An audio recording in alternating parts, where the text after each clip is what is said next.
Hi, welcome to Interruptis episode 13. So I went on a date last night with a guy from Scotland, and boy, does he have a Scottish accent.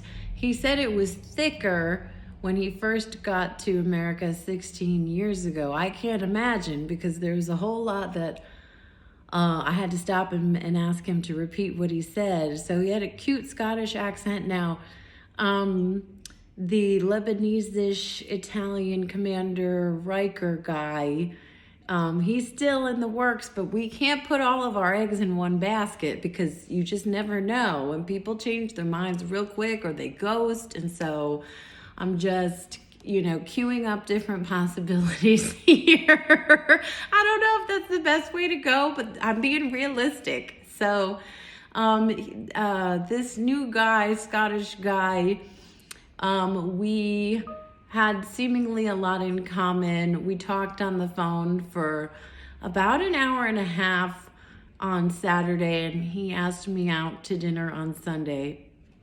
So I met up with him at another speakeasy because I like speakeasies.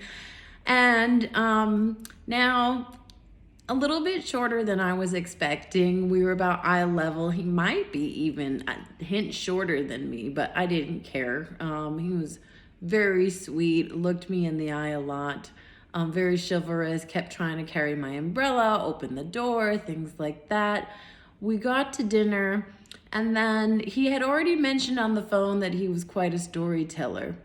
Now, I'm also a storyteller. As you know, I have just episodes of me telling stories. I could talk for hours nonstop storytelling and probably not get tired. And this is an example of someone where I met another person who was a storyteller who could talk for hours and not get bored. And this is when I realized maybe two storytellers together might not be the best. I don't know. So when we got to dinner after the speakeasy, that is when I realized the storytelling was non-ending. And now he did say to me during the cocktails, hey, if I'm ever talking too much, just tell me to shut the fluff up. And I can't do that when I just meet somebody for the first time. Like, I couldn't think of diplomatically how to say, oh, now I would like to share.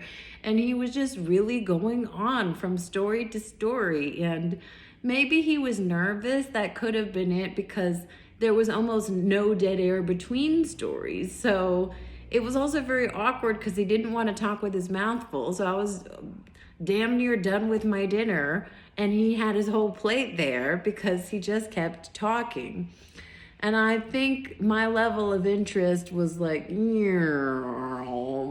really wasn't asking me about myself at all. And then at the end of the dinner, he put me on the spot on the dinner table and he was like, well, what do you think of a second date, in the Scottish accent? And I was like, I don't really know. We're kind of both storytellers, and that might be too much storytelling for one couple. And he was like, okay, well, you did tell me you thought I was cute when we first met. And I was like, well, yeah, but just because I was at the start of the date, that doesn't mean it's a set it and forget it in terms of our dynamics. And I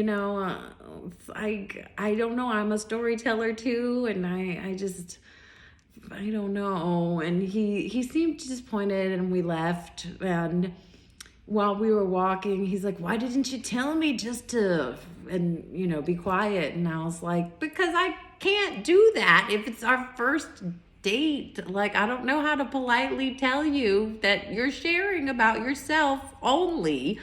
And he was like, well, I like an assertive woman. I told you, you should just tell me that I need someone like that. And so I was like, okay, well, that's easy to do if we're boyfriend and girlfriend, but I'm not there yet. I can't just tell you to be quiet. And so then he kissed me.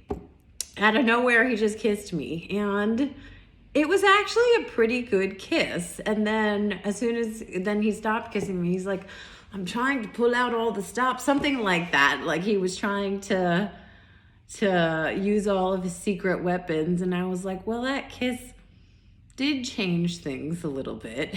And he's like, it did. I was like, yeah, I mean, there's still the storytelling issue going on that I felt like you didn't ask me about myself. And he's like, no, I'll try to be more conscientious of that. He said that with his Scottish accent, of course.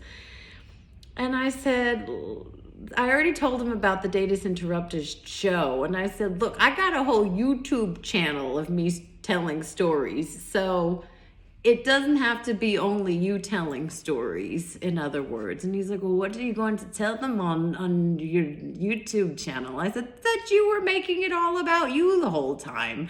He's like, oh, I didn't want it to be like that. And I'm thinking, well, if you're only telling stories about yourself and you don't know the other person, clearly it's only going to be about yourself. Now, I didn't say that, but I said, okay, we'll give it another shot if you want to try a different approach. It's okay to leave some dead air. If there's dead air, it's okay. We don't have to fill up every moment with talking, especially if we're eating. And he's like, okay, I'll try to ask you some questions next time. And so we've got another date, I guess, planned for middle to the end of the week. I am skeptical because, he mentioned that he's constantly nonstop in his mind, which is kind of how I am, but I still am able to attempt to self-regulate and share, the talking floor and whatnot. So we'll see. He appreciated the feedback, and I said, well, thank you for being receptive. He was like, thank you for telling me. If you don't tell me, how do you improve as a person? And so, I agree with him. So we'll see. And he did say, I've never dated a woman who was a storyteller before, so I just have to code a bit. And so we'll see. We got 2 storytellers here. Neither one of us are short on words. And so I was almost silent yesterday, if you believe that. Oh, this is too long already, but that's okay. Some episodes are longer. So I do have a date tonight with Lebanese Italian-ish Commander Riker. So we'll see. It's better to have a few irons in the fire because you just don't know. Thanks for letting me process.